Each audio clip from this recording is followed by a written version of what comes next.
Yo, I love Wholesale that Hotline. Cheers to Brent Daniels' 5 years of marriage coming up. That's pretty freaking amazing. Cheer. Whoa, Jamil. I freaking love that cup. Yeah, it's my moo cup. Dude, that's amazing. It's my favorite coffee cup it's actually my most favorite coffee cup that I have. It's a good choice. So Brent, 5 years of marriage. Where did you guys meet originally? We met here downtown Phoenix. It was her surprise birthday party, and I ended up being the surprise. So no way! Come on. Yeah. What were you, like a strippergram or something? Yeah, I was. Like I said, guys, I had a lot of debt when I started wholesaling. Okay, I needed to make payments, so these party muscles came in handy for sure. Dude, she's an unbelievable woman. You guys are going up to Yellowstone for what, the whole weekend, or what's the story? Yeah, we leave tomorrow till Sunday. So I am leaving all of my TTP family members in the capable hands of Mr. Rafael Cortez, who, by the way, guys, is the newest Wholesaling Inc. coach. No. Got him. Bro, good job. What's he going to be his focus? Of course. Huh? What's going to be his focus? Because he's an unbelievable guy. He's doing a get your first wholesale deal course. It's going to be absolutely phenomenal. So yeah.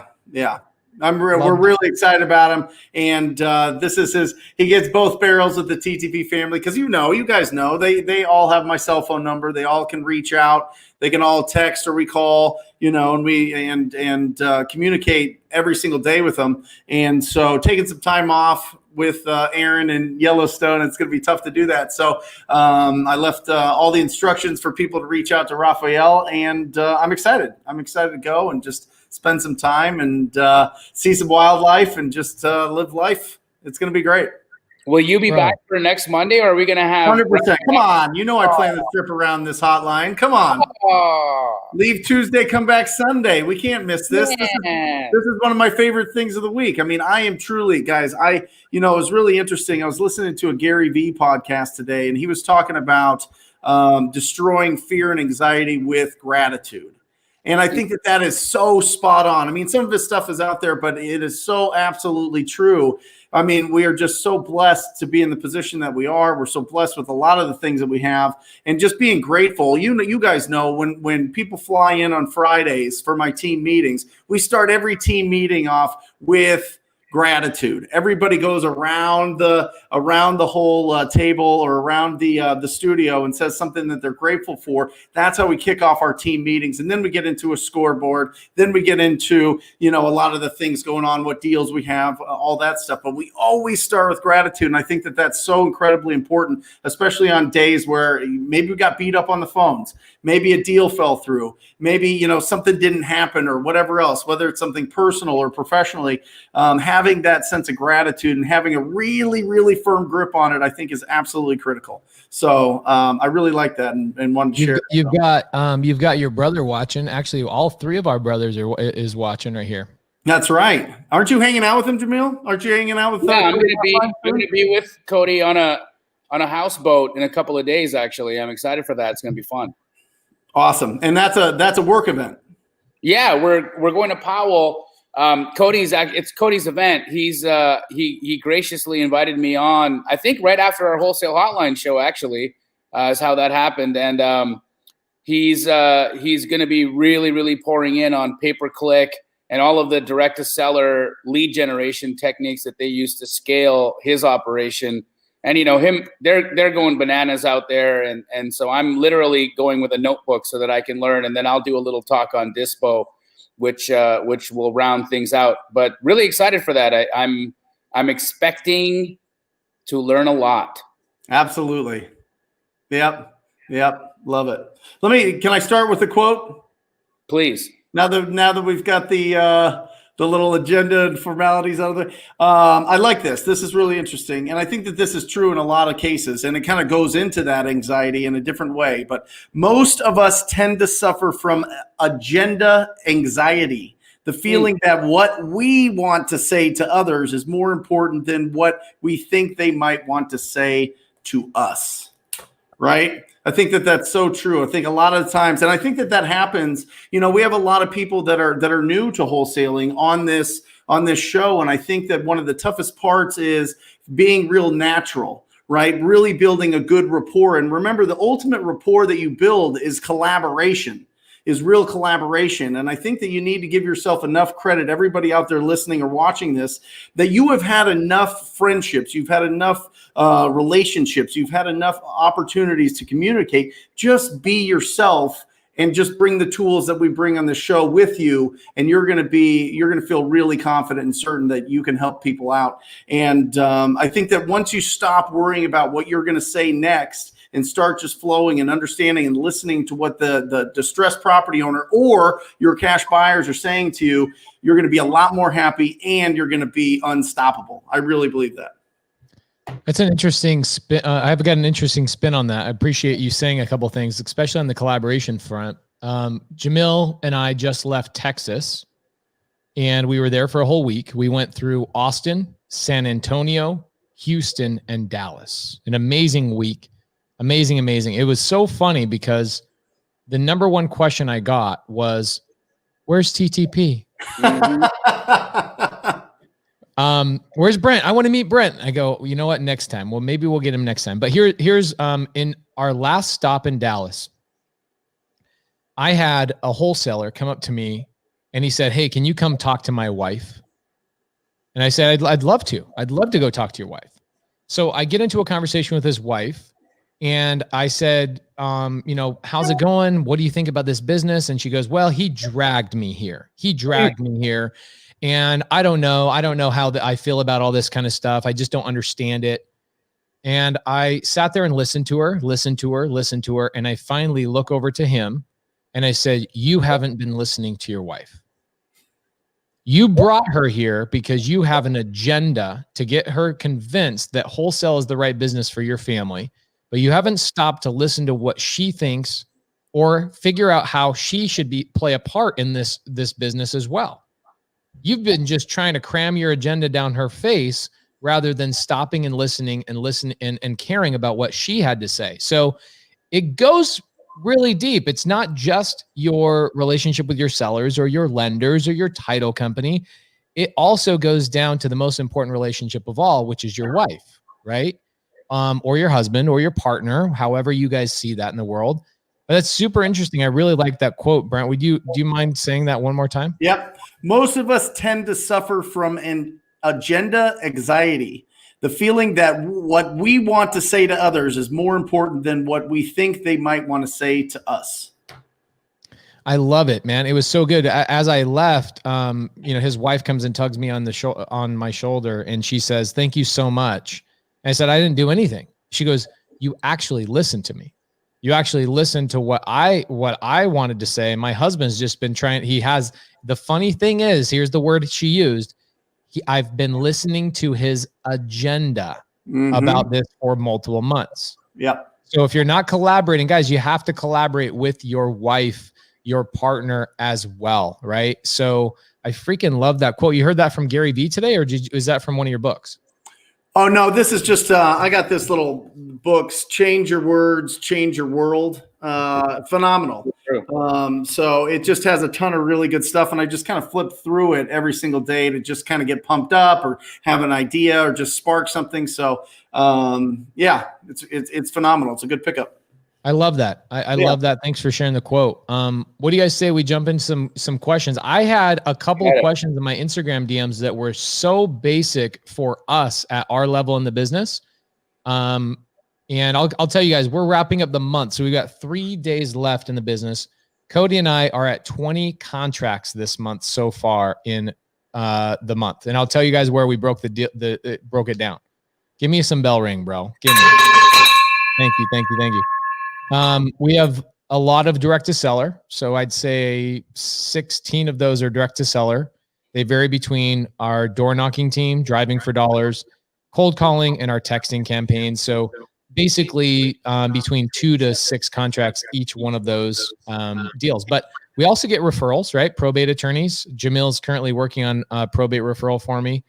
But we do a lot. And you forget sometimes that people don't understand things. I was looking through all of our contracts, and we have our last one we just signed is a 10-day option contract.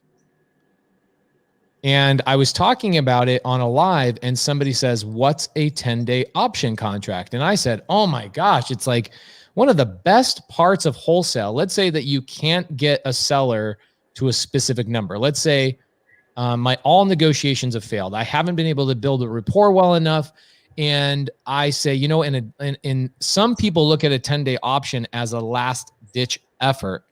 I look at a 10-day option as one of the most masterful ways to negotiate with a seller to get them to the appropriate number. And I said, you know, I don't think we talk about some of these concepts enough, because it popped up in my DMs today. And then you just saw this other one today. Randy Eichholt says, "What is wholetail?" So I thought, you know, let's jump into some questions.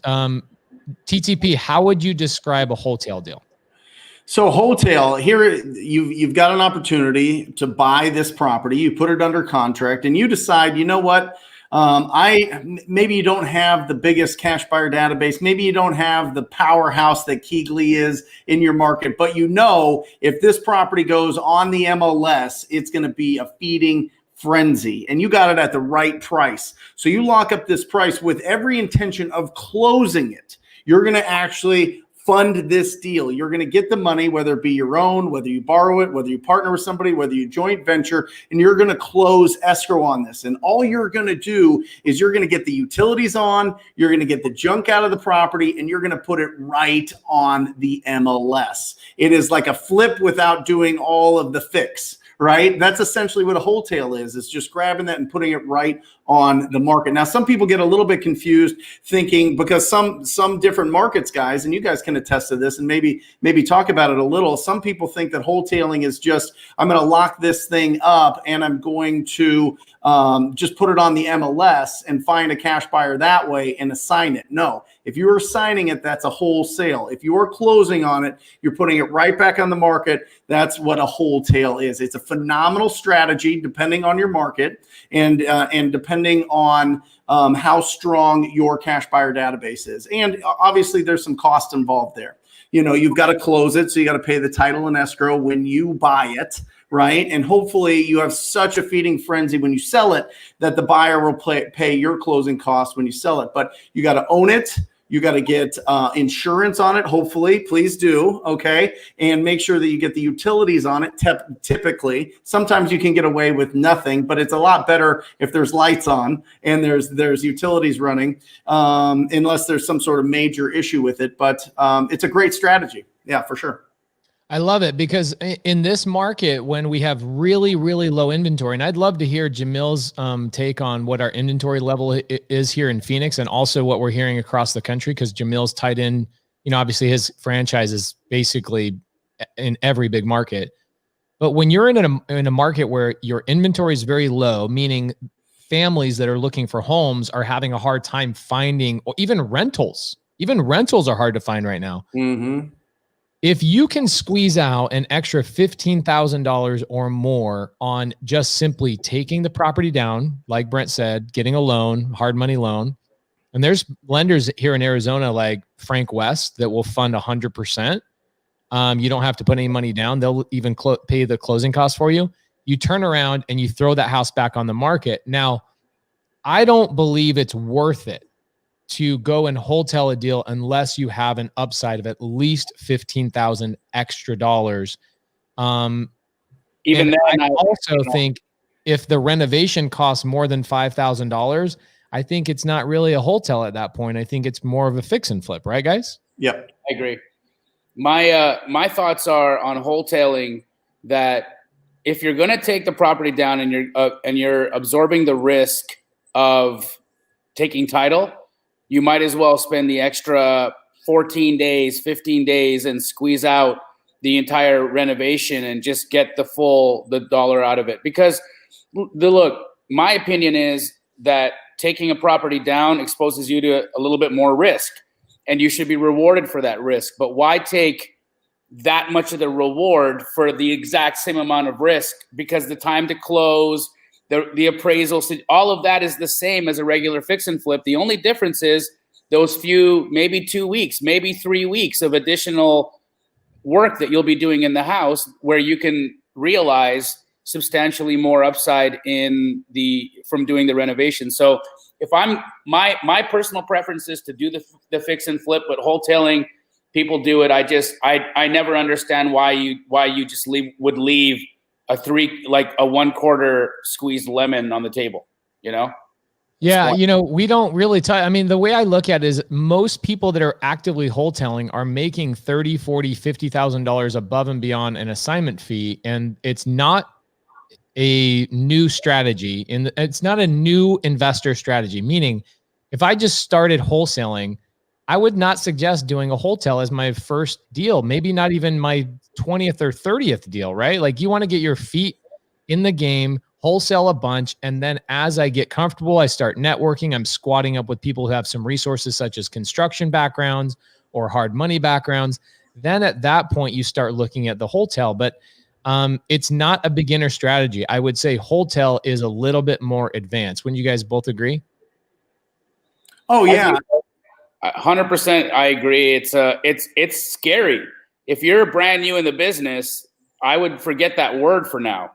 You are taking title. You are exposing yourself to the risks of a loan, of a property, of a potential hazard, of a potential, insurance liability. There's so much that can happen when you take a house down. I mean, I don't know. It feels to me like if you're not in the fix and flip business, you might as well assign. Yeah, I agree. So let's answer a couple of Reni's questions. She says, "Why is it called a tail?" Jamil, how do you describe that? I mean, I think it's just the mashup on words. It's like you're retailing, you're wholesaling, you're retailing. It's mashing up retailing and wholesaling together, so they're calling it wholetailing. We like to find creative ways to put two words together. Yeah. Love it. And she said, she also asked a question a couple minutes ago. She said, "How long do you give to wholetail to the MLS?" And I think she's asking, how long does it take to get a buyer if you go on the MLS? And in today's market, if I have a deal and I price it appropriately, how long is my wholetail going to be on the market, guys? Well, it'll go under contract immediately, but will it close immediately? It's still going through the same process as any other sale on the MLS will go through. It's going to go through inspections. It's going to go through appraisals. It's going to go through falling out of contract. It's going to go through going under contract again. And you're probably looking at 90 days. Well, and remember, as soon as you list it with a real estate broker, whether you are one or not, there's a lot more paperwork. Oh yeah. I mean, there's just a lot more paperwork. There's a lot more disclosures. There's a lot more paperwork there. Now you can make it streamlined if that's going to be your business model. But if you have, I think most people really, when it comes down to, Jamil, is they just don't have the buyers. So they just want to close it and put it on the market. And this is an older strategy that we really grew up in during the foreclosure days. Because you could buy a property down at the trustee foreclosure auction and not do anything, put it right back on the MLS and sell it. And people are doing that over and over and over again. But the disadvantage that people have is they don't build up their cash buyer database. Right. Okay. You don't know. You get offers coming in from a ton of different people. By the way, you have to keep all those offers and you have to keep them for a certain amount of time, depending on your state.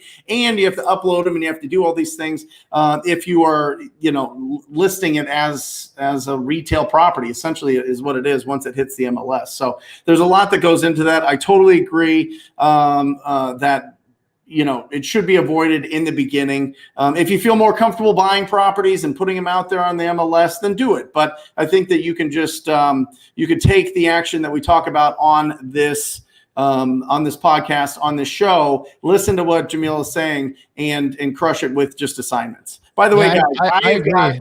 I have the greatest. Look at this. All these texts from Andy and Ryan and Karen and Kobe and Rob, all congratulating me on the anniversary. Thank you guys so much. You guys are the best. Awesome. So incredible. Awesome. My last couple words on the wholetailing thing, because it does come up a little bit, is I think that a lot of people will comp properties incorrectly and they will jump into a deal that they shouldn't jump into because they're getting greedy. So what was interesting is while we were on the road in Texas, Jamil had some really good advice. He always has great advice. It's almost like every time we start out and we're up in front of a crowd, Jamil will have a completely different set of advice as he does the day before. And one thing he talked about while we were in San Antonio is he talked about get in touch with hard money lenders and go to hard. This is something not a lot of people talk about. Go to a hard money lender and ask them about their default borrowers. Okay. Because they have, even hard money lenders have foreclosures that they have, people that are behind.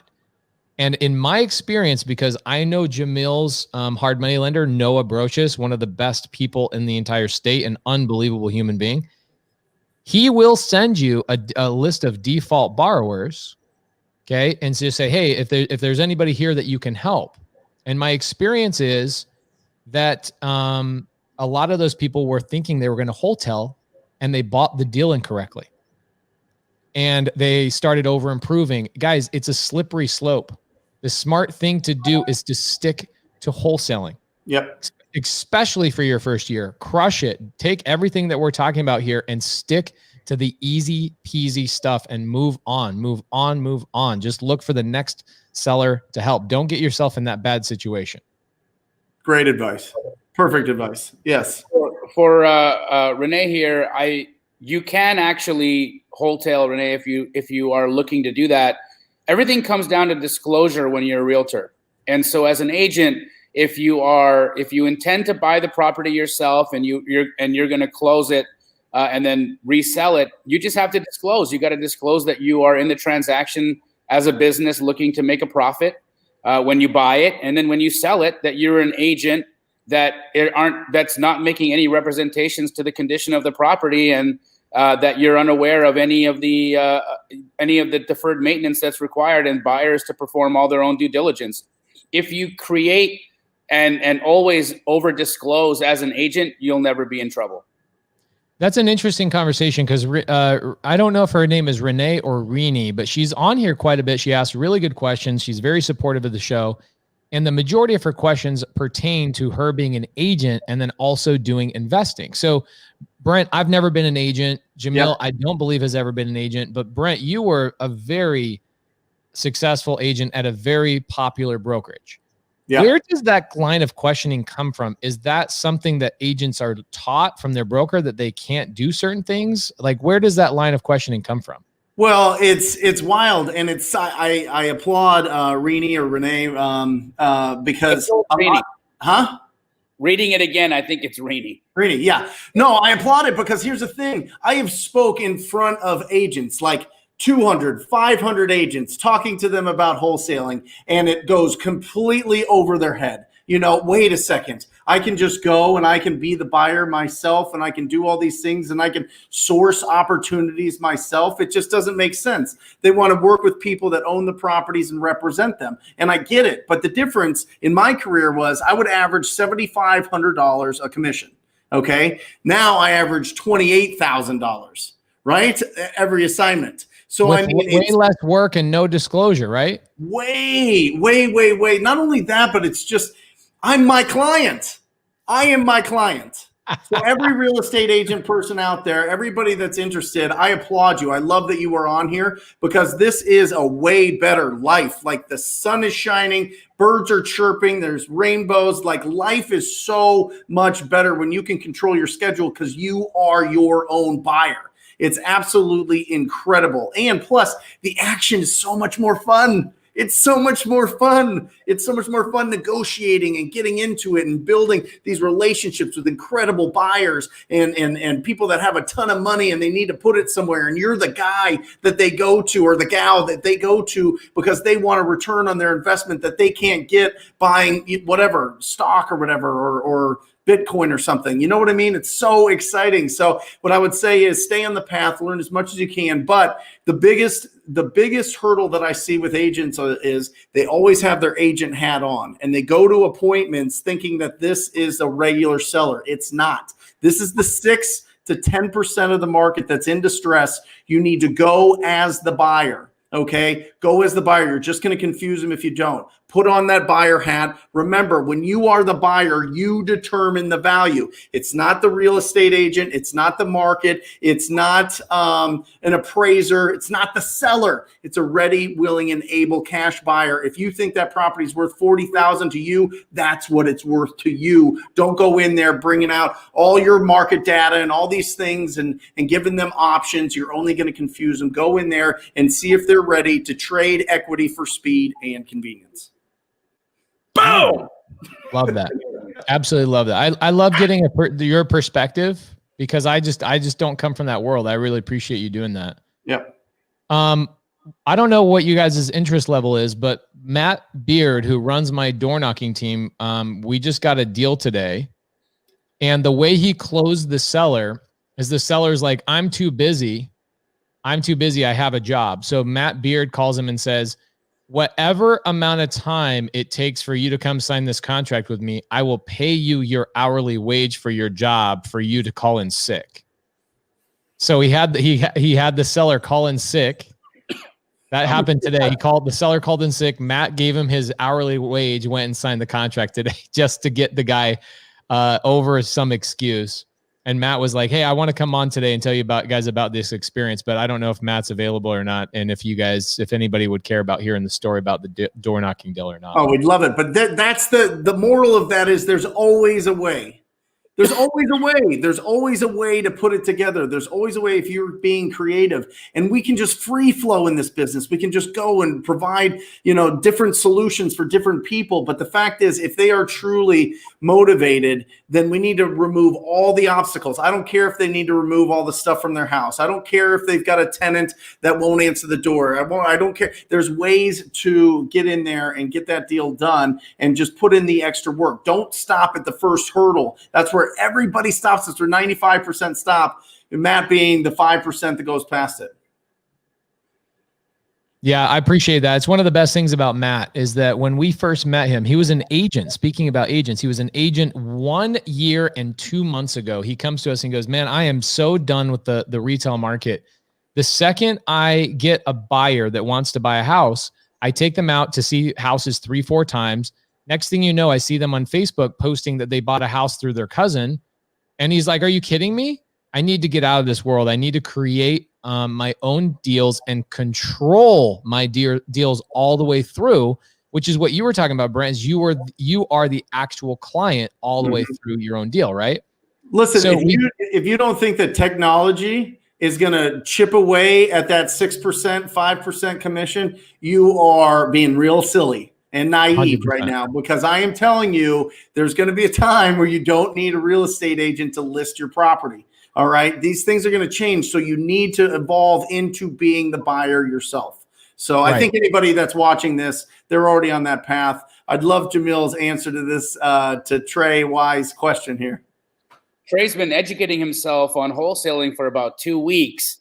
And at this time, he's wondering if he should just get out there and start trying to find deals. Trey, let me tell you something. What you should do right now is go download the Batch Driven app, because for a guy that's just getting started in the business, the hardest thing for you to do is first of all, organize yourself to know, who do I need to connect with, and what steps should I take, right? So I love the Batch Driven app for a guy that's just getting started in the business, because you can download the app from what, when I was looking at it with Pace and I really dove into it with him, it's a no-brainer for a beginner. You literally can pick the pain points, it populates on the screen, and then you can just hit the house and hit call, and you're on the phone with a motivated seller, right?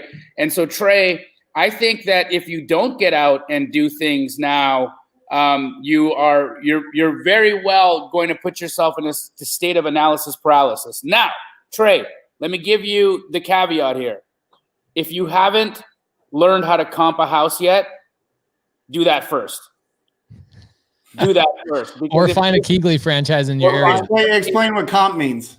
Comping is being able to determine what value this property that you're talking to a seller about actually has and where you as a wholesale buyer for an original condition house or a house in deferred maintenance distress needs to be bought at in order for it to be an opportunity. And I say the number one reason why wholesalers get out of this business is they go out, they get a deal under contract, they didn't pay any attention to what the numbers were, or they use some faulty mechanism to help them decide what the value was, and then they disappoint a seller, they cancel the deal, they feel crummy from everybody because it's a terrible thing to do, and then they get frustrated and they quit. And so don't put yourself in that spot. Learn how to comp first. If you don't know how to comp, I have a video on YouTube. I'll post it in the comments here. That literally will walk you through how to comp a house. Once you figure that out, get outside. Look what Robin Hurt says. She says, watch Comps 101 with Jamil and the Flip Man. Well, Trey, put in what market are you in? Because if you're in a Keegley market, you make one text message or phone call and you've got the values. I mean, you know what I mean? Like Jamil's just giving you the skills here, but for right now, I don't want, here's the thing. We put way too many hurdles up to taking action, because I'm telling you, if you have a really good conversation using batch driven, you call somebody and says, yes, they want to sell. And then you've got them on the hook. You don't know the values and you're in a market that the Keegley's at, then obviously have that connection or squat up. It's right behind pace. You know what I mean? You're going to want to do that anyway, even if you feel that you are an unbelievable at valuing the properties, which I totally believe that you could start just comping all the houses around you. You should be doing at least 20 houses every single day as you're building up your skills, just like Jamil's talking about. But if you're in somewhere that you can squat up, and then you feel confident, and then you'll go forward. But yes, you should be going after deals right now, Trey. You got this, man. You're just waiting. Yeah, my personal thing is that here's what I would do. I would get a script. Don't try and invent the wheel. I would get a script. Brent, if I was going to get a script, you're the script king. Where would I go and get a script? Talktopeople.com. Okay. So I go to talktopeople.com. Yeah. And I would go out of my way to screw that up until I perfected it. Yep. Okay. So what I teach my students, so whether you're my student or not, I think this is great advice. Go make as many mistakes as humanly possible, and hopefully you squat up with some other wholesalers in your market that can help you when you screw up, or you run into a roadblock and you go, I don't know how to solve this. That's when you pick up the freaking phone, or you jump in the Wholesale Hotline Facebook group and you get somebody to help you out. By the way, he's in Illinois, so you need a license, right? So you might want to look virtually there. Or you need a partner who has a license. There you go. Look at Kevin. Look at Kevin. My wife is a licensed, and my partner Cody is licensed. I don't need to be licensed. So for some reason, they changed the wholesale world. I'm perfectly fine in any state. I can go anywhere, obviously. So I got to get licensed in Illinois. Ding that. Bring it. Unreal. 5 deals. 5 deals. 5 deals. From learning how to evaluate. Unreal. He probably had those leads in there and didn't think they were deals until he watched a 10, 15-minute video of you crushing it, and boom, 5 deals. Guys, this is real life. These aren't paid actors. You know what I mean? These aren't people that we plant in the audience to pump us up. This is free. This is free flow. Let me tell you something though, Brent. I want to just quickly talk on it, because when Pace and I were out in Texas, what we really came to learn was that a lot of people are brand new and are coming to find us through the hotline. And not only are they finding us through the hotline, but the hotline is helping some people get out of bed in the morning. Like, no joke.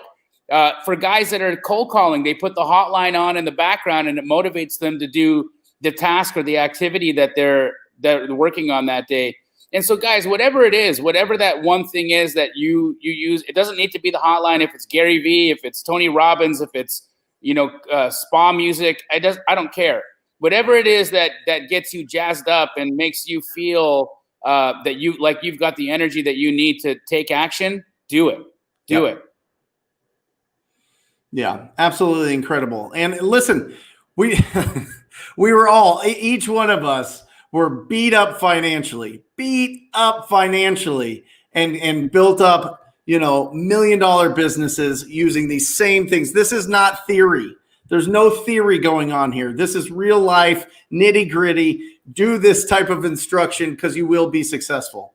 It's Anyway, I was reading an article about Pinterest. Did you guys see what happened with Pinterest the other day? No. They wrote an $89 million check to get out of a lease. Oh, I saw that. Who do you guys think I thought of when that happened? I actually thought about Brent. Remember your lease that you went through, that situation? Yep. Right? Yep. So every single person that you guys are watching on this screen did not start where we are, right? My team doing 20 deals, Jamil's team doing 80, 90 deals in multiple states, TTP being literally a complete paradigm shift in the entire wholesale community. Everybody knows TTP and driving people from doing mailers to calling people was done primarily because of the guy down below us, right? That did not start out that way. It started out with trials, tribulations, bumping our knees, scraping our shins, and forcing us to go squat up with people that were better than us in order for us to elevate. And so the reason why we do this show, check this out. Courtney Rollins does a great job. Pop the Artist asked a couple minutes ago, what does squat up mean? Courtney says, squad up is an abundance mindset that encourages folks to work together to enhance their impact and reach their goals. Courtney, I don't know if you pulled that out of Brent Daniels' dictionary, but that was word He's for a word. TTP Exactly fan. This guy is a full-time teacher, did 4 deals. I mean, absolutely incredible. Absolutely incredible. I think he did like 130,000 one month. Wow. I mean, as a teacher, come on, man. Come on. Yeah. So guys, if you're new to the show, I had about 400 people join my Creative Finance Facebook group last week. So we have a good amount of new people that have never heard of Wholesale Hotline on the show today. We've hit close to 400 live viewers between YouTube and Facebook. So thank you guys so much. But Squad Up is the theme of the show. It's all about, number one, taking lessons we've learned, both old and new, on a daily basis, giving those to you guys, and then ultimately encouraging you guys to work with each other in your markets and to find people to help elevate you in your life. Once you get there, it's your job to turn around and help somebody else get to where you're at. Brent, you were mentioned, bruised shins. I believe Demetrius is suffering from some scuffed up shins. His comment is he's really struggling and he's been at it for months. He took some action. And then here's where I want to know a little bit more, Demetrius, because you said, I made some phone calls.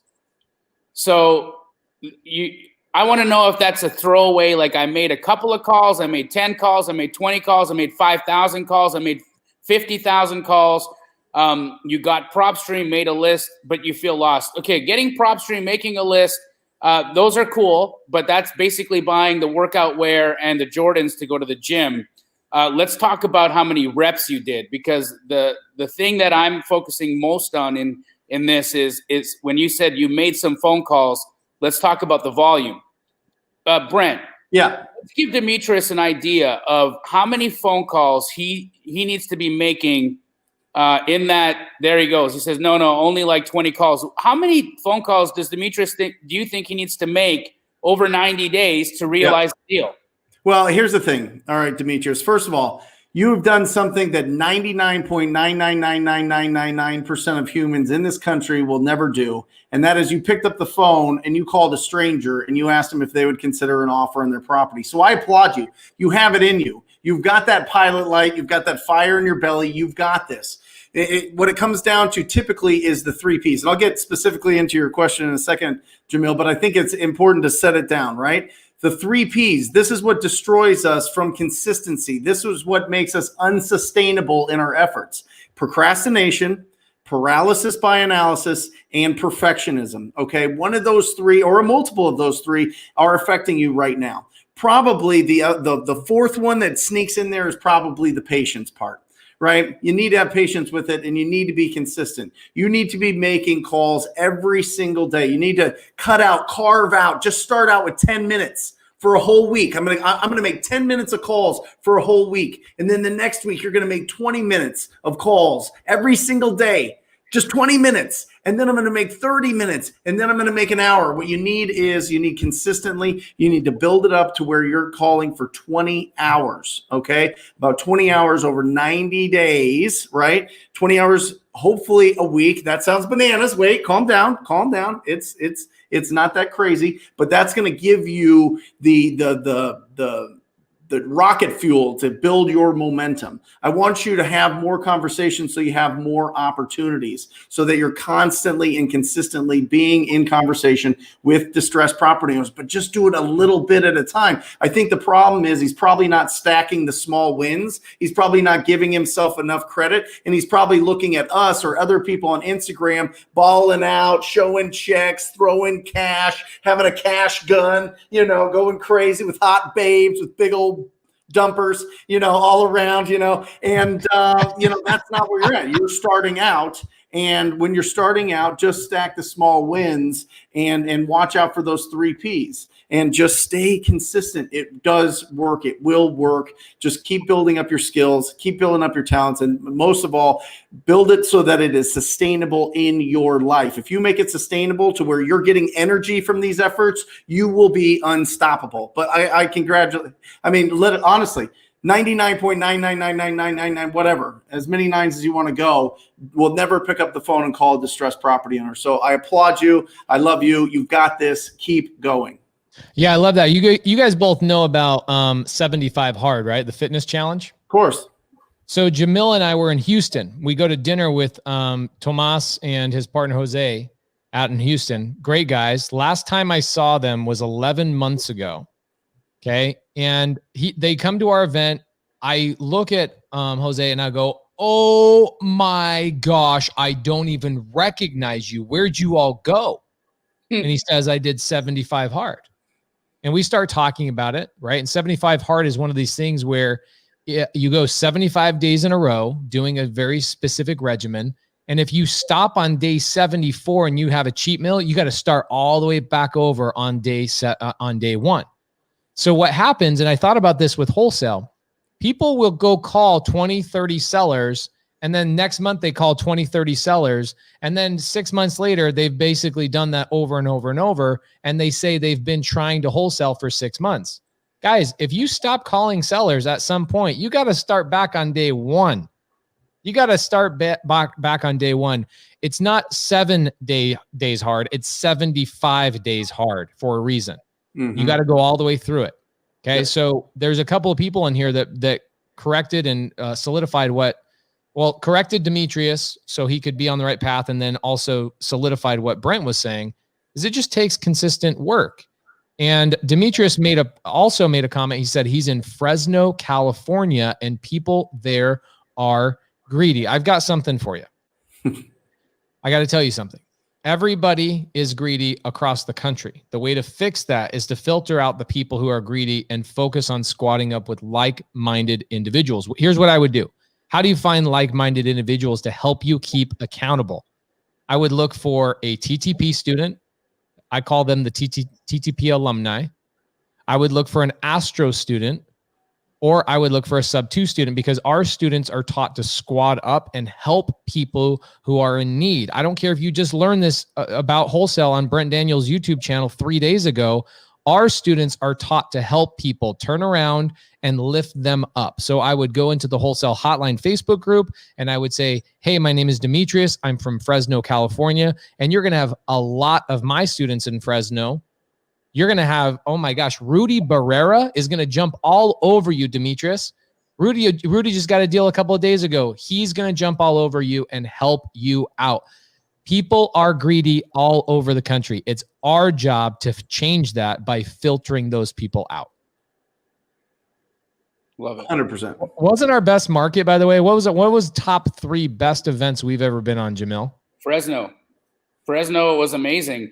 Reach out to Jason Pritchard. Reach out to Stratton Brown. There are so many people in Fresno that are just amazing people that want. And in fact, I feel like if Demetrius had taken some time away from the wholesaling community and he hasn't really stepped back in to see what kind of things look like today, I've been hearing amazing stuff about what's going on out in Fresno right now. I mind you, I try not to pay attention to negativity. So, Demetrius, there's a lot of good people in Fresno. Reach out to them. We filter out the bad people, guys. This is our community. We are building this community together. When we have bad people in this community, they're out. Yep. One and done. So Demetrius, you can trust the people in this group. I'd find a TTPer. I'd find an Astro Flipper or a sub 2 student. They're going to help you out quite a bit. Check this out. Courtney Rollins, TTP is an amazing community. I can attest to that. Absolutely attest to that. So Brent, by the way, your TTP students come in every Friday to your office.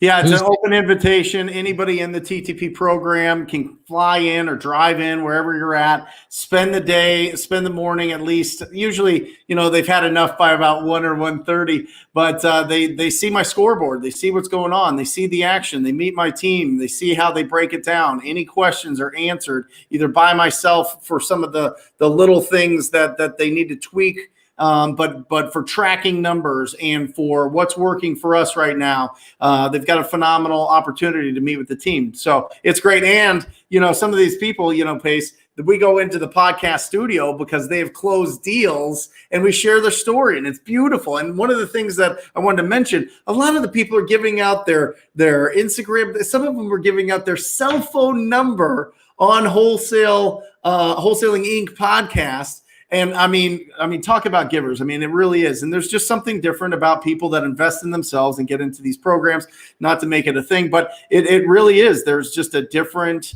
vibe to it. There's a different intensity, and there's an obsession that comes along when you invest in some sort of training or mentorship. You want a return. And so you actually put in the work. So that's why you should squat around the people that are in each one of these three programs, sub 2, the Astro and TTP, because they're doing the work. They're doing the work. My favorite people to get deals from, actually I got 2 JV deals done this month directly from TTP students. Yep. And I got 1 deal done directly from an Astro student. So I love TTP students and Astro students. You guys, your guys' team helps my team make money. I appreciate you guys. Awesome. I like Kevin R's question here. He's a 21-year-old with a 2-year-old girl. Awesome. He got laid off because of the virus, and he's got 25 grand in the bank. First of all, Kevin, amazing. You got 25 grand in the bank. You're 21, and you're taking care of your 2-year-old girl. I mean, already, I love you. And the next thing he wanted to know was, what would we recommend? Should he continue to market more? Or should he stick to the prop stream cold calling? I mean, Kevin, if you got 25 grand in the bank, you obviously know how to do a couple of things right. I would say that you should just consistently continue to do your marketing, do your outreach. You don't have any reason right now to go out and spend any money. You have reason right now to spend your time. Yep. What do you think? What do you guys think of this? The only other thing that I would add to that is batchleads.io. Because if you're building up, here's the thing, if you're building up a really big database of skip traced phone numbers and you're not getting a hold of all of them, typically we only get a hold about 10% to 15% on the high end. But how do you get rid of that? How do you have a conversation with the rest of them? And so BatchLeads.io will give him the opportunity to stack his lists, get updated when it gets vacant, and then also you can text blast through it. And it's a phenomenal resource to be able to build that traction with the numbers that you can't get a hold of them because they won't answer. And this is something that's really interesting. I have seen this, and I don't know if you guys have had this conversation with your students, with the family members in your group, but the contact rates are going lower for 2 reasons. One, the iPhone app, the iPhone update is sending all of spam likely calls, well, not all of them, but a lot of them straight to voicemail, so they don't even ring. So you need to be changing up your phone number and Googling your phone number to make sure that it hasn't been torn up by some other company before, and you need to change it weekly right now, okay? Number 2 is everybody is getting slammed in the face with political calls. slammed with political calls. So people aren't answering the numbers that they don't recognize right now more than they usually do. So that'll ease up in November. Just bear with it. And if you need more context, just double down on your efforts right now and get through to them. But those are the two reasons. You know, I have a belief, maybe because this is, you guys correct me if I'm wrong, it's maybe a scarcity or a fear mindset, but when I don't have money coming in, I have a hard time letting money go out, right? So there's that feeling of, well, I have 25 grand in the bank, where should I spend that? Okay, that's, I think, a fear-based thought process. Where I would start if I have limited budget and I have no income coming in, I got laid off, is I would start where the lowest cost per contract is. Okay. Lowest cost per contract is going to, in my opinion, going to come from referrals. 100%. Okay. Now, if you're like, well, dude, I just started in this business, I don't have the ability to get referrals. Let's go to the next cost per contract that's a little bit cheap, that's super cheap. I would say, what would you guys say is the most expensive cost per contract right now? Direct mail, probably? Mail, PPC. Maybe web. Okay, Yeah. web. Oh, I like that. I feel like they're both really, really close. Okay, so web, billboards, and direct mail, I think, are very, very expensive. On the low end, I would say driving for dollars and virtually driving for dollars, especially if I'm in New Jersey and I want to get into a market that's way easier. Jersey is a market you can do wholesale deals, fix and flip, and creative finance. But I believe the barrier to entry is a little bit higher than, let's say, even Arizona, to be honest. So I would virtually drive for dollars. You can do that. Brent, I think you promote Deal Machine. I know a lot of people talk about Deal Machine. It's Deal Machine, and then you have like a code. What's your code for Deal Machine? TTP. Come on. Okay, so Deal Machine, TTP is your discount code. Yeah. Or also you could do batchdriven.com/squad, and you'll get 50 free skip traces with that. So batchdriven.com/squad. Here's our cost per contract. Cost per contract on batch driven or driving for dollars, let's just say, whatever app you decide you want to use. We're seeing the cost per contract, if I'm a solopreneur, is less than $300. Okay? That's less true. than $300. It's very inexpensive to get your first contract, your second contract, your third contract. But Pace, how long does it take? That's the next question. Here's the sequence of the deal we got today. Okay, we got the deal. The guy who actually set the appointment, his name is Ty. That's THAI. You will see his name on my Instagram. He's brand new to our team. He's been with us for 2 weeks. All he did was leave sticky notes on people's doors that are in foreclosure and virtually drive for dollars. We get an appointment from him virtually driving for dollars. He virtually drove for dollars, saw a house. We outreached, and Matt, my squad leader, went out and locked up the contract today. 2 weeks. It cost probably $30, $40 in order to do that with some of the skip tracing, whatever. So now it's obviously Ty's going to get a commission, Matt's going to get a commission, all that kind of stuff. But my cost to get that contract was less than $50. Yep. So if I'm in New Jersey, I can virtually drive for dollars very easily. My suggestion to you is do not spend your money unless you've tried virtually driving for dollars or driving for dollars in an easier market to tap into than, I would say, a Jersey or maybe Maine. You know, winter is coming. So I would say try to do Florida, try to do Atlanta. Here's what I would do. I would actually go to Keegley's website and I would look at the markets that they are in, and I would choose one of those markets as one of my first primary markets if I'm just getting started in wholesale. Awesome. Love it. There was a question there. Well, I think it's great. I mean, the cost per contract on door knocking or virtually driving for dollars is phenomenally low. And literally that first deal can be the life-changing money that you need to get out of your whatever situation you're in, right? And so let's take Ty's example here for a second. $40, right? He said, what, $40? Almost, under $100. Let's just call it under $100 for him to have gone out and done all that work and gotten that contract. I mean, you can't beat that. right? Well, let me ask you this, Jamil. If they wanted to start out like you and do something that was building up, because we had talked about this, maybe, do you remember this Pace? Maybe like the third episode of Wholesale Hotline. We're like, what would you do to get your first deal? And you're like, I would find somebody that has a deal. I would find somebody that wants a deal, and I'd get in the middle, right? And I don't think we talk about this enough, but I think, listen, new people can do this as well. You did this, and I mean, you had some experience, but it wasn't like something like you had this whole machine going, right? So, I mean, Pace said it, you want to keep the most money, get referrals. That's a fact.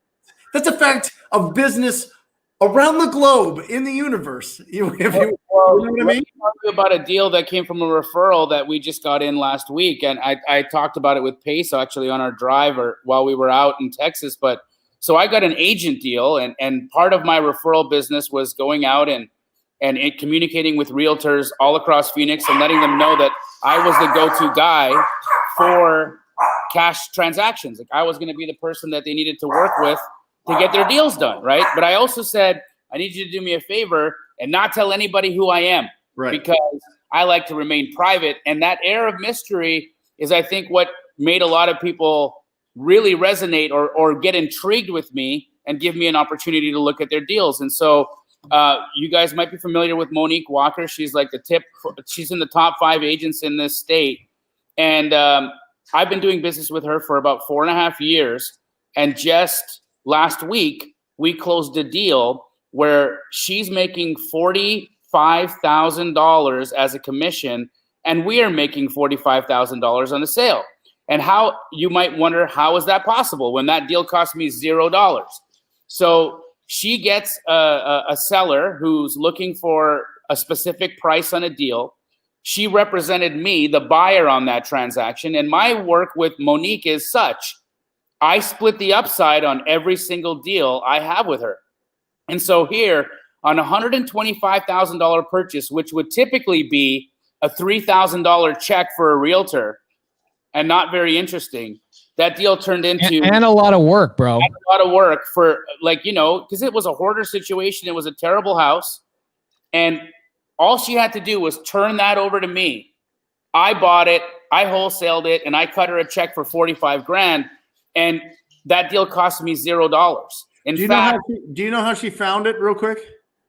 That specific one? It came to her from a mailer that she sent out on a probate list. Awesome. Yep. Well, I just know, listen, Monique was one of my mentors teaching me cold calling. That's how badass she is. You know what I mean? Like she's a killer. She prospects 3 hours a day, every single day. She's a multi-millionaire. Every single day she gets up and she crushes the phones. Every single day. From the hours of 8 a.m. to 11 a.m., you cannot get a hold of Monique Walker. Nope. She is cold calling from her dialer at her desk with her 2 kids running around the house. She doesn't care. She's on the phone. And then after 11 o'clock, she goes to the gym, and then she goes in and goes on listing appointments that she'd scheduled from the week prior. And so there's no rocket science here, guys. She can do 20, 30 escrows a month and make $45,000 checks from 3 hours of cold calling a day. Yep. What can you do with 3 hours of cold calling a day? Yep. Do you guys mind if I answer a couple questions in the pop-up on the side for batch driven? Yeah, go for it. So a handful of people are asking, saying, hey, what's the app that Jamil talked about that would be good for beginners? The app he's talking about is batch driven. So if you guys look on the screen, batchdriven.com/squad will actually get you 14 days of a free trial of basically any plan you want. And then you also get 50 free skip traces with that code. So really, really good code to try that out. Here's what batch driven. There's another question. They said, what lists can I get with batch driven? Well, batch driven comes standard with the foreclosures, tax delinquents, vacant properties, and absentee owners as part of your subscription. So you don't actually have to go drive for dollars. Those lists are already auto-populated in your app. So you can just click on the thing, either text,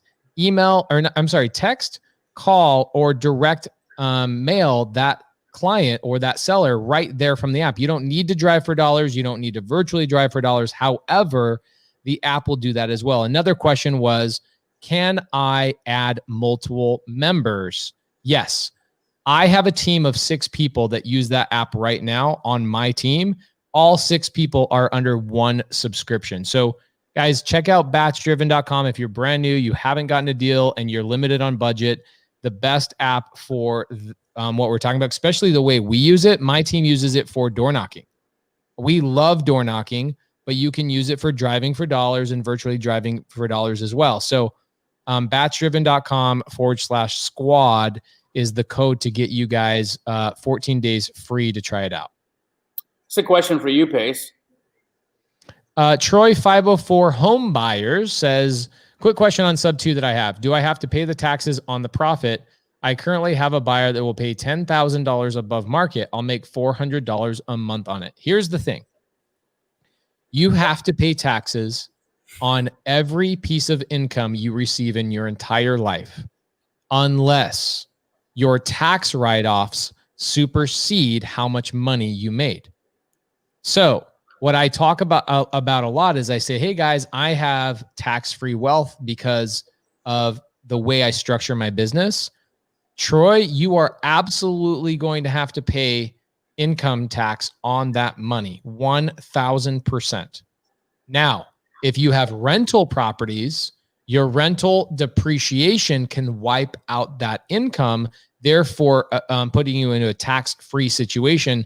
But if this is your first sub 2, I would assume you don't have rentals that would wipe out that tax debt. So yes, the answer is 1,000% you are paying taxes on that. Love it. Yep. You know, Nivek says PropStream or Flipster. Guys, Flipster is ran by Jerry Norton. We love Jerry Norton. He's a friend of the show. He's a personal friend of us. I've actually never used Flipster. I should check it out. I should have my partner Cody check it out. But my team uses PropStream nationwide to comp stuff. I know Brent, I think it's the same code. I think we have a PropStream code for a free trial as well, right? Do you guys know what that code is for the free trial? Well, with PropStream, it goes through ttpdata.com or whatever website they hook up. Okay, so we should direct. If you guys are looking for a nationwide comping tool, I would go to ttpdata.com. And that's the tool that my team uses when we're buying sub 2s or we're buying wholesale deals nationwide where we don't have MLS access. Now, my wife is my real estate agent. I get to make babies with my real estate agent. It's pretty awesome. My wife has MLS access, so we don't use PropStream for Arizona. We use the MLS, but nationwide we use PropStream. So that's a really great question. And with both of them, they let you try them out. So feel it out, see which ones you like the best. I mean, here's the way that these things work, guys. There's companies that sell the data, right? And then it's how it's packaged and put together and how much data you get for the cost. So go in and play one against the other and see which one you like better. They both give you trials. So rock and roll with it.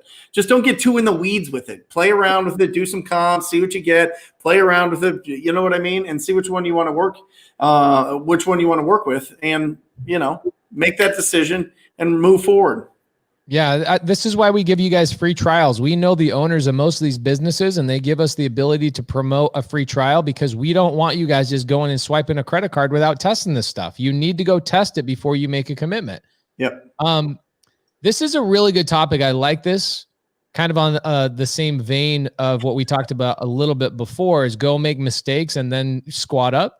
Yeah. But Lewis says, Pace, you say too many people focus on systems and not enough on generating leads and talking to sellers, which is what's important when you're just starting. So I have a video, kind of funny. Speaking of Fresno, Rudy Barrera came to my office one day and I did a video on YouTube, and the title of it is The Number One Thing. And ultimately, it comes down to the most important acronym in all of real estate, which is TTP. Okay?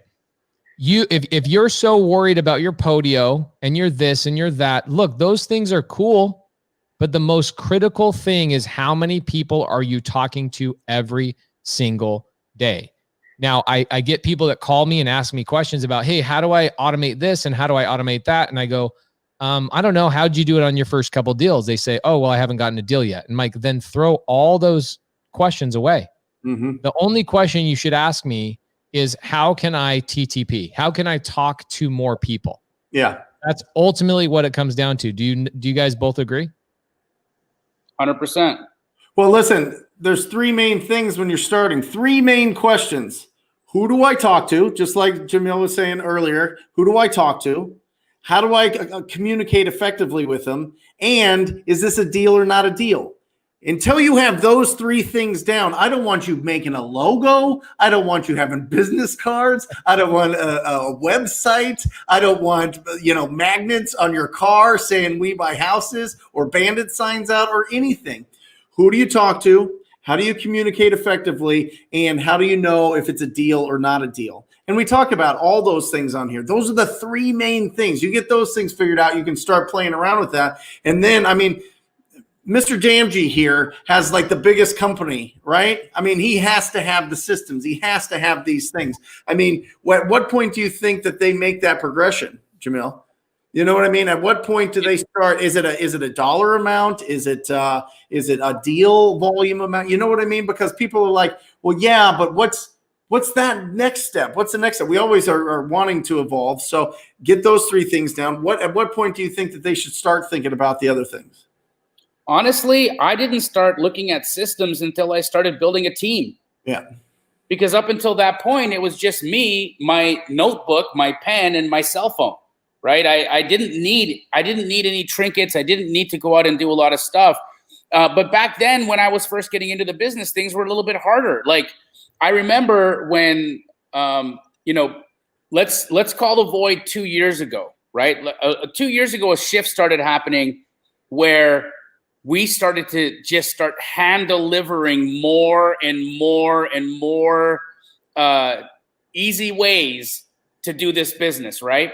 All of a sudden you get this fantastic application from Batch, which allows you to start texting people. You have this phenom of a man talking to people about cold calling, right? You have these concepts where it's like, guys, let me spell it out for you. Talk to people and do it in these ways, right? So this shift started happening, and it started to get a little bit easier and a little easier and a little easier. And guess what happens when things get really easy? We just start expecting fruit to fall from the tree, right? When things get so easy that you don't stress yourself out even just a little bit to do some action, some activity, and we want things handed to us, that's when you start to get yourself into an issue, right? And so I don't think you need to go and spend a bunch of money on all these systems. Go ahead and try one thing if you want. I love a driving for dollars app, whichever you decide.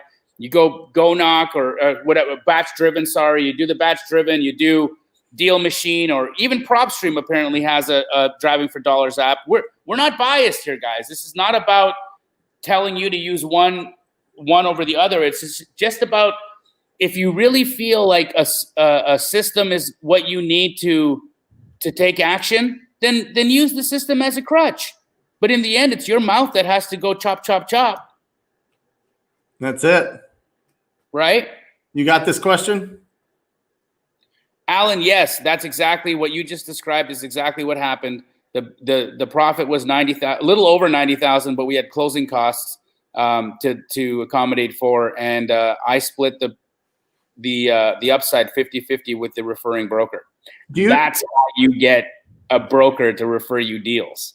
Yeah, no. Oh my gosh, how do you build this? What is the conversation you have with agents to start bringing you these deals? Like, do you start out at 50-50 on these deals? Do you start out, I'll give you the full commission? Like, what is the carrot? You know what I mean? That you put in front of.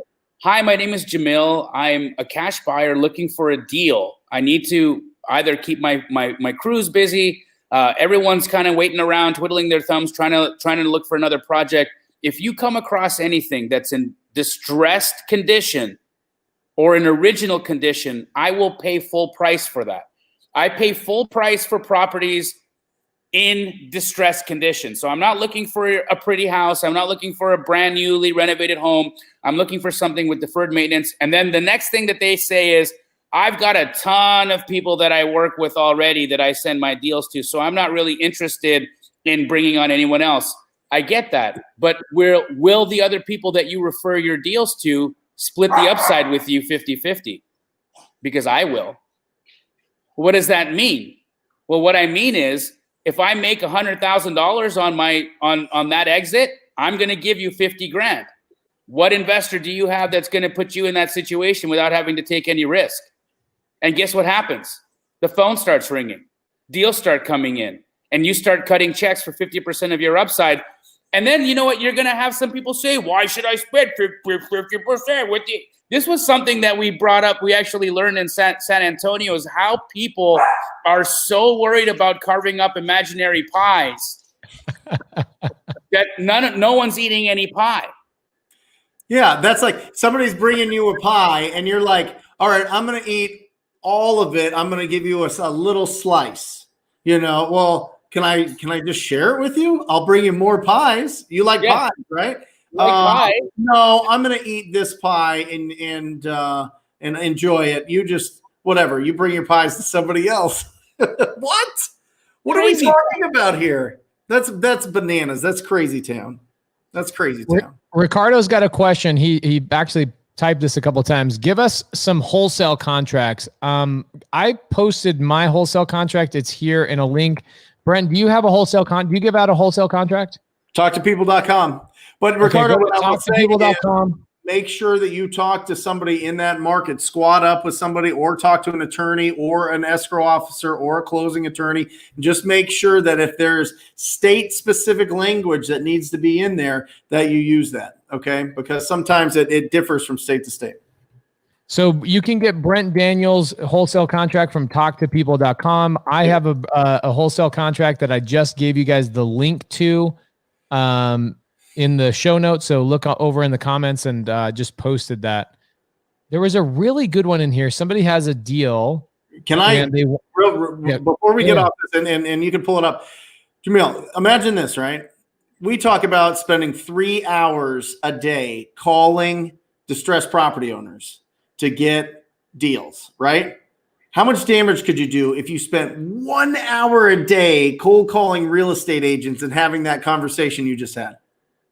You become the largest wholesaling operation in the country. This is the bloop. Come on, man. Yeah. The problem is people just don't have the confidence. You know what I mean? Or they don't have the cash buyers, or they don't think that they can sell it. And you need to be in a position that you can sell that deal once you get them, because you don't want to, get to the point where, they bring you these deals and you can't perform. Performing is number one. So if you need to get somebody to back you up, squat up with somebody in town, make sure that you're making the right decision. Make sure you're giving them buy numbers. That's what you call it, right, Jamil? Buy numbers, right? It is damage. We talk about it all the time in the TTP program. It's not just about the distress. Everybody thinks it's cold calling sellers. It is talking to everybody. It is building up that network of people. That is the whole thing. It is just an encouragement to talk to people. It just depends on who you, every day, the TTPers know to talk to 5 real estate agents every day to try to get referrals coming in. It is so powerful. You can become the guy or gal in your market within 6 months, probably a year, honestly, probably. But that doesn't mean it takes that long to start getting deals. That's just when the thing starts, exploding. So I love that you mentioned it, because I don't think it gets talked about enough, Jamil.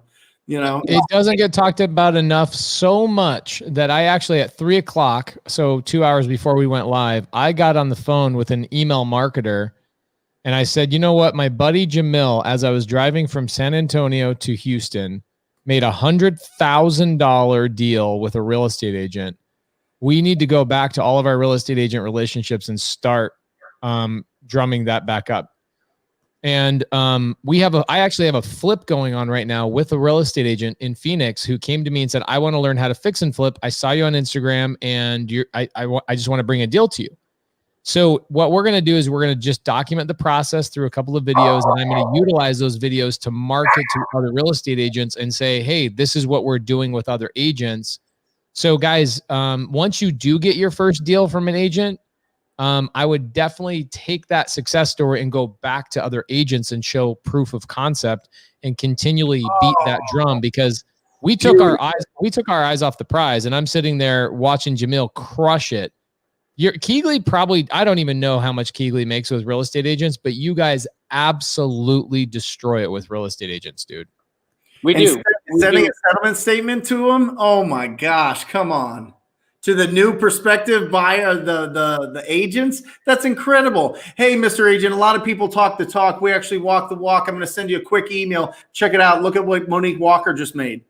Yeah. Oh, come on. The title of the email should be, "Why aren't we doing this together?"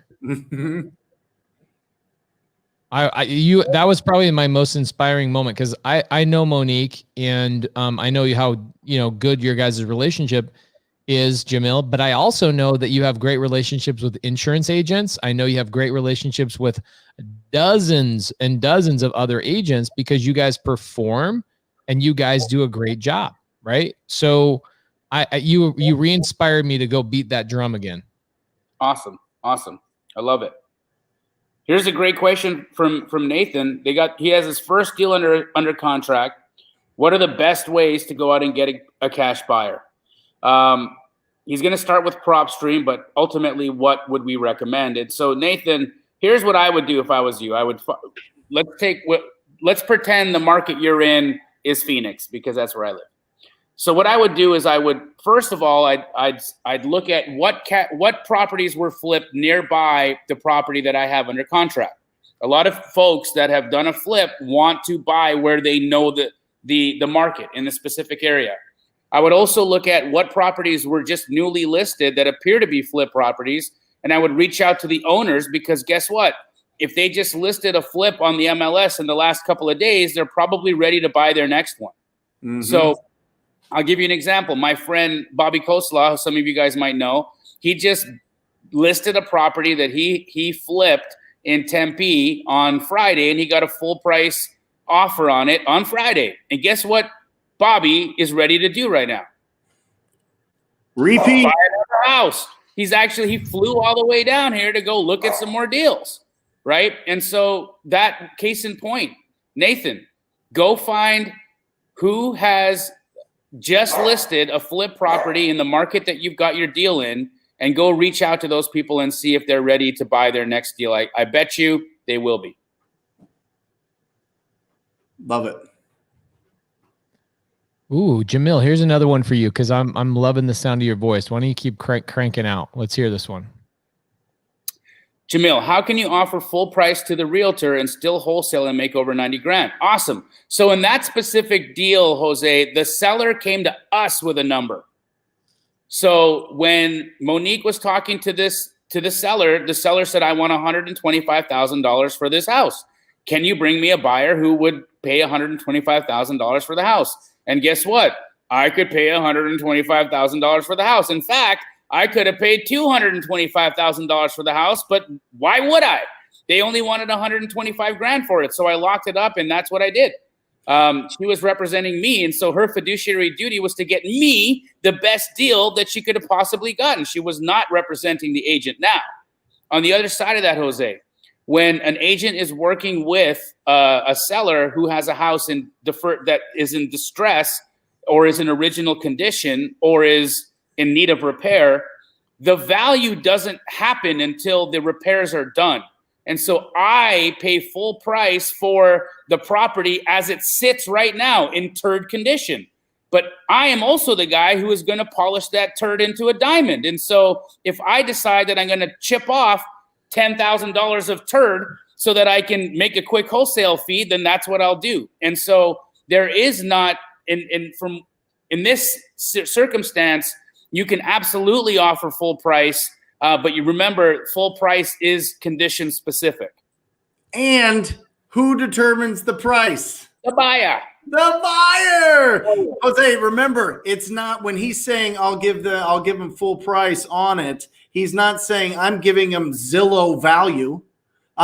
He's not saying I'll give him appraised value.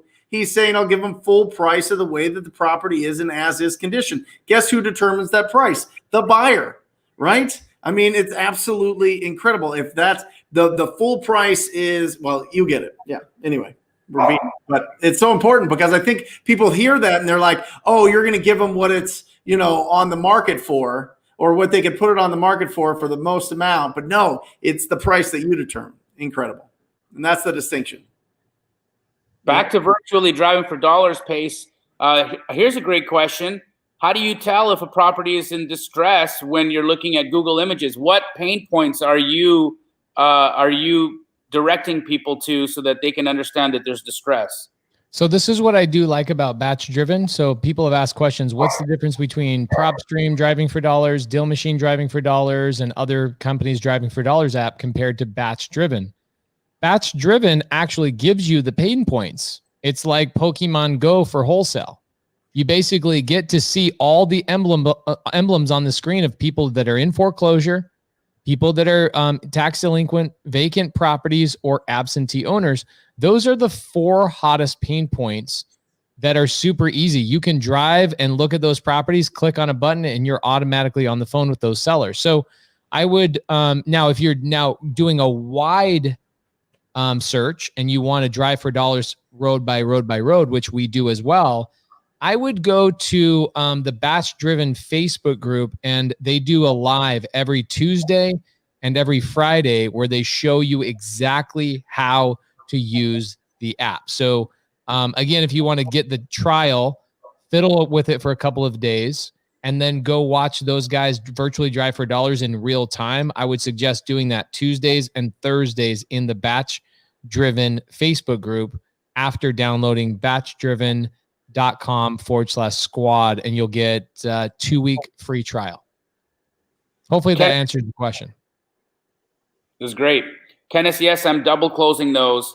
Absolutely. If I'm making more than $15,000 on any deal, I'm double closing it. That's just my rule of thumb. I just do that because I don't like the headaches. I think this is a question for Pace, actually. You'd know more about this than Brent or I. What do you think, Pace?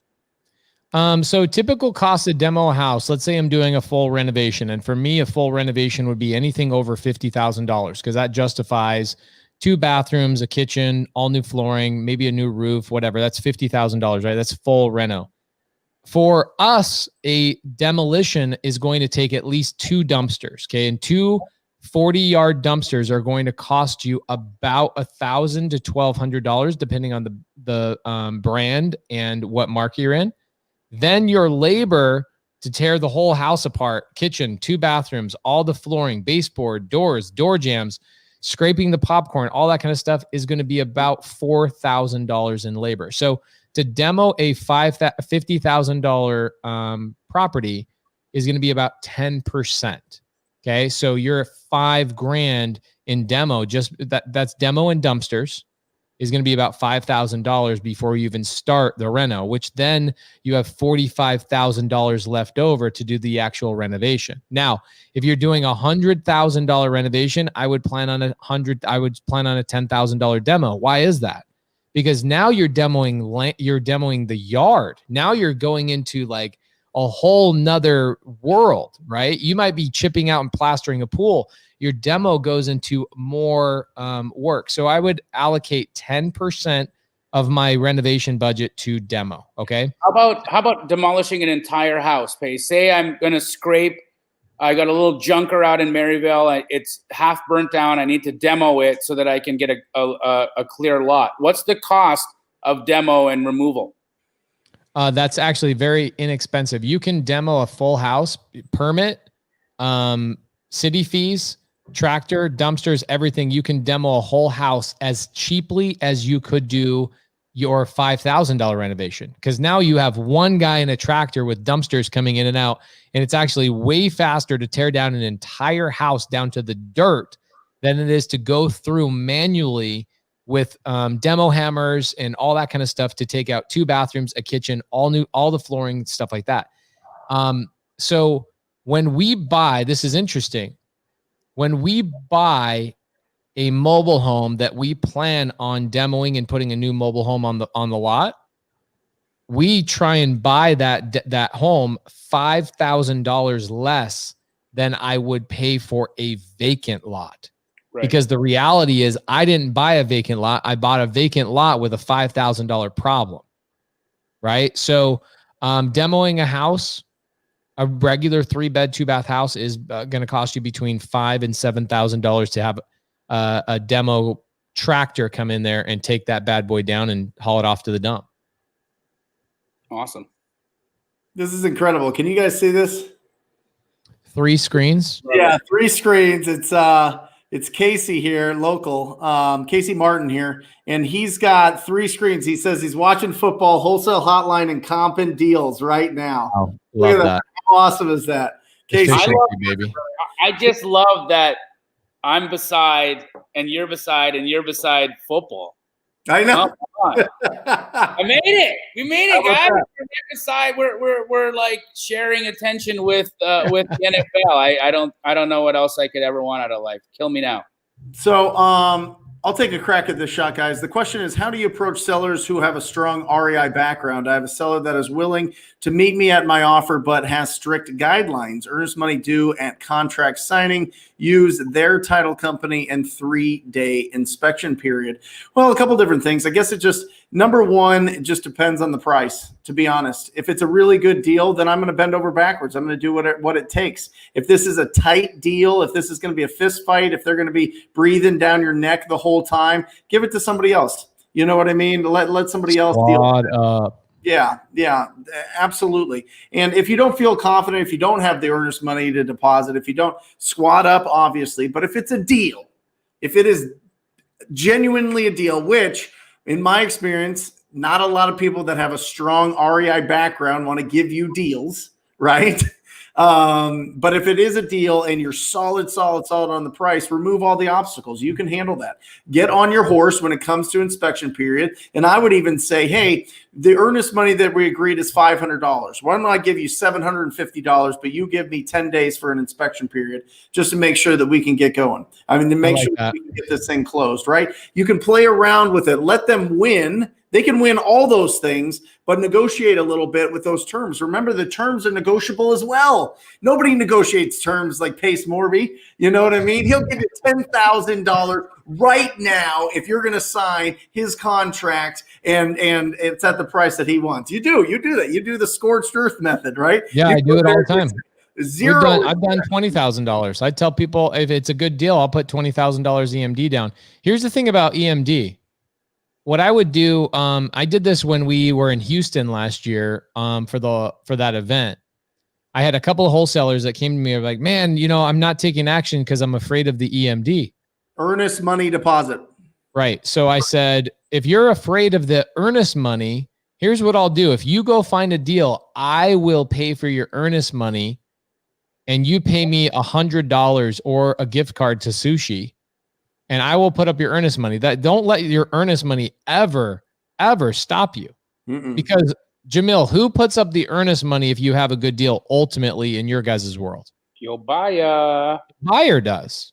So if you have a good deal, like Brent says, you shouldn't worry about earnest money, right? So make sure it's a good deal. And if it's a good deal, then I would give that guy everything. And Brent is right. When you have a seller that's that willing to sell to you at that number, and he's very good in real estate investing, you got to double check with somebody anyway, in my opinion. You need to go talk to somebody, squat up, and they're going to say, oh, no, dude, you're overpaying for this thing $30,000. Or they're going to say, yo, dude, I want that deal. I'll put up the earnest money. One of those two things is going to happen. Yeah, just watch out if it's on a major street, if the lot size is weird and kind of strange. Make sure that it's not backing up to like a skyscraper, something weird, just make sure that if it's in the middle of a neighborhood and it looks good and there's comparables that are the same square footage and you're feeling confident, still double check. But in my experience, those guys that are REI experts bought a bad deal a few years ago. Now they're trying to recoup what they lost on it. And they know that deal is going to be tough to sell. So they look for somebody that's new and make them commit to it, even knowing that they're not going to be able to get it done at that price. So double check, triple check, whatever, with somebody that does deals, somebody that has a lot of experience. Squat up. Hey, Jamil, speaking about, check this out. Matthew Allen says, Pace and Jamil is so fire seeing you guys last week in Texas. So good to get out and socialize with all you guys. Brent, what the F? Next time you better come too. Brent will come. There's a couple of events coming up that we want to, I'd like to push the narrative on. One of them, I believe, Keegley, this jumps into Nancy's question. Is there an REI meetup anytime soon in Arizona that you guys will be at? I don't run a meetup anymore. Our meetups got too big for our office, and so we don't do meetups. But Jamil, you guys, what's going on with your guys' meetup? Can I come tag along? You guys doing a meetup? What's up? We're gonna do a big meetup. Actually, our goal is to fill up all 6,500 square feet of our office with bodies. And so what if we did a panel, what we originally talked about like 6-7 months ago, where Brent, you, me, and like Jerry Norton from Arizona, we get on a panel and do like a Q&A. Would you be open to that, or do you already have a topic you're going to talk about? Well, that will now be what the first Keegley meetup will be. It's going to be a panel it's going to be the Wholesale Hotline and Jerry crew, and it's and I will release the date of that, guys, this week. Bring it, Brent. That'd be great. I mean, I'd be excited. I remember we were trying to plan something for that, and we were looking for a venue, and then boom, COVID hit. So now that those guys, all that stuff's kind of being lifted, you guys have this amazing office on the waterfront. That's super exciting. Speaking of NYC, Pace, who won? Was it New York, New Jersey? Is it Atlanta? Where are we headed next? I think that looking back on it this morning, it was funny before because I put on my stories and it only lasts 24 hours. So I checked it like 22 hours and it was like Atlanta by 30 votes. And then right before the 24 hours was up, New York, New Jersey won by 10 votes. So New York, New Jersey was voted above Atlanta. So we are coming to New York, New Jersey. So guys, we'll be letting you know what dates that's going to be. I'm excited to come out to the East Coast. We'll get out there before it gets too cold. So Pace, get your calendar out. We'll figure it out. Yeah, and then the rest of the meetups that we do the rest of the year will end up being down probably in Florida, maybe Atlanta type of stuff. Amazing. Awesome. Great stuff, guys. We're here 92 minutes in the books. Guys, I love you. I love you too. You guys, I love you, bro. Today. Man, I think that was the best show we've ever done, to be honest. Honestly, I 100% agree. We had about 400 live viewers between Facebook and YouTube. Our audience is amazing. We appreciate you guys so much. The questions are getting so good. And then here's my favorite thing, and I'll shut up. Watching the more experienced Wholesale Hotline viewers jump in and help the new people by answering questions in the comments, guys. I freaking love that. That's so awesome. So thank you guys for doing that. That's the definition of squatting up. Love it. Unreal. All right. We maintain that audience the entire time too, guys. It's crazy. Thank you guys for so much for tuning in. Wholesale Hotline 32.